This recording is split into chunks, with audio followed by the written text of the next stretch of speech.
A very good afternoon to the honorable judges, respected teachers, parents and friends.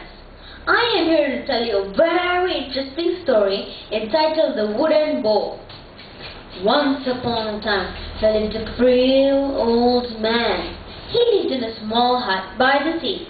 He had a son, a daughter-in-law and a 7-year-old grandson who lived in the city. They seldom came back to visit him. One day, the old man decided to go to live with his son.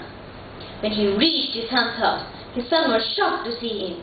"Papa, what are you doing here?" "Oh, my dear son, I am old now, and I'm coming here to stay with you," said the old man. At first, the son was quite reluctant to let his father in. However, as he was his father's only son, he relented. His wife was fuming mad at his decision, but there was nothing that she could do. So they gave him a small room to live in. The old man was contented with his small room. He was very happy to stay with his son and his family. His grandson Peter too was very happy to have around. Months passed. The old man's health wasn't getting any better. His hands trembled, his eyesight was blurred, and his steps faltered. One evening, the family ate together at the family table, but the old man's shaky hands and failing eyesight made eating difficult.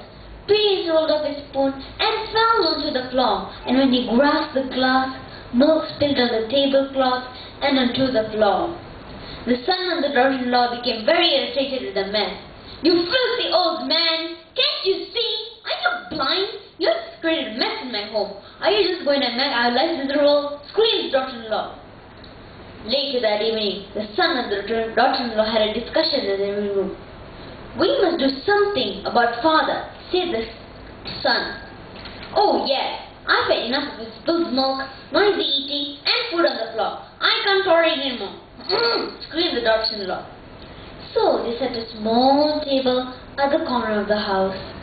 Since then, the old man ate alone while the rest of the family enjoyed their meal talking to each other. As he had broken a dish or two, his food was served in a small wooden bowl from that day onwards. Peter felt sad to see tears in his grandfather's eyes. "Poor Grandpa! How can Mama and Papa treat him in this way? I must find a way to help Grandpa. I don't want Grandpa to be sad," said Peter to himself. He paced up and down thinking of ideas. Suddenly he gave a loud yell. "Yes, I've got it!" One evening before dinner, Peter's father noticed Peter playing with some wood scraps on the floor. "What are you making, son?" asked the father. "Oh, I'm making a little bowl out of wood scraps." "What is it for?" asked the father again, curiously. "Oh, it's for you and Mama to eat in when you're old, just like what you've done to Grandpa now," answered Peter cheerfully and went back to work. Those words struck the father, who quickly went and told his wife about the incident. They were speechless. Then tears started to stream down their cheeks. Though no words were spoken, they knew what had to be done. Later that evening, the son and the daughter-in-law gently led the old man back to the family table.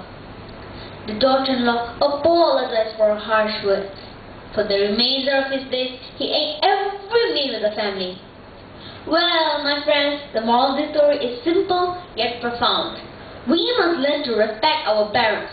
They have sacrificed a lot for us, so it is our duty to care for them and to love them in their old age. What goes wrong comes wrong. Thank you.